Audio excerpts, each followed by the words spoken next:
Honestly, slime just gets keeping better every week. Like, low key. Like, last week, it just got me excited for what's gonna happen in this arc and how it's all gonna change everything and all that. But this week, low key. Now, I'm gonna be very honest here. I haven't tweeted this out.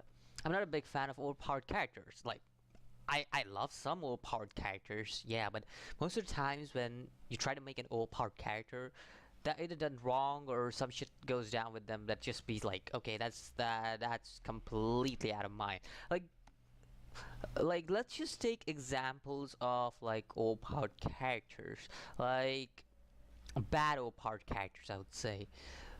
Like, let's be honest here. Do you really think that characters like, who knows? I don't remember an old part character right now when I need to, but I know good old part characters like Meliodas. Meliodas is a good example of an old part character. Escanor is a good example of an old part character. I know those, but I can't remember bad examples for whatever reason. Well, I could take one bad example, and I'm most probably gonna get a lot of hate for this, but let's be honest here. Goku's a very old part character, and he has done wrong. He's done wrong in a lot of ways in Super. I'm not talking about Dragon Ball and Dragon Ball Z. Those are epic, but in Super, a lot of times Goku's character has not been his character and it's been done wrong a lot of times. So, I'm not gonna get into that right now. Maybe that'll be for another discussion or something. Maybe on a live stream, maybe on a video. Who knows? But, like I said, like there are various overpowered characters in a series that are like done wrong and everything, but in this fight here, like the fight over here, we see the fight with the Dryad, and we see the fight with the key genes and all these people. Like, what I felt when I watched this fight was like, finally what we saw was, it's not just like, oh, they've got a power out of nowhere and just boost it up. They've actually gained this power through Rimuru, and they're actually shown to be, because again, Rimuru, his power doesn't come from him. Let's be honest here. It comes from one, the great stage, and second, oh, I might have spoiled something there. But second, it comes from the dragon within him. That's Veldora. Those are the two sources of his big power. So, yeah, like he's already quite strong, and this shows that Key Gene just in general can be really strong because Rimuru have given him special blessings. Their names are their blessings and stuff, and this kind of shows that the series is not swaying away from what its ideals are and all that stuff, because there are instances, like a lot of times when a character is done like written overpowered or something, like a lot of times whenever you write an overpowered character or something, they sway away from the ideal of how they got overpowered, and they just use some kind of plot armor to to their own convenience. But here is something that I really enjoyed about this series. Like, it's not plot armor that's giving them power. It's literally like their plot armor is literally the main character. So, in general, that's what I think. So is what makes me like the series, because it's the source isn't like power of friendship or I cannot give up or some shit like that. Like, no, that's not their source of power. They're actually getting the source of power is actually from a certain person. And there's another thing. These characters, to be honest, are not overpowered compared to some of the human characters that are gonna be introduced later on. And I know some of the human characters that are gonna be introduced later on that are way stronger than these people as of right now. So yeah, there are various times. Like, people may think that this is an overpowered character and all of that stuff, but like, let's be honest here, this is just a starting arc, and you have to hype up a character whenever it's a starting arc. So, like, honestly, that's my way of thinking. But what I really liked was how well animated it is. Like, my god, even the CG was not bad. I actually like the CG. Like, let's be honest here, I freaking love the CG. Like look at those, like even those soldiers there, they actually look good.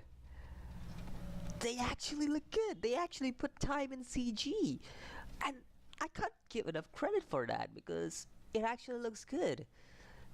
CG looks magnificent in my opinion. Like it's a pretty good, pretty well done CG.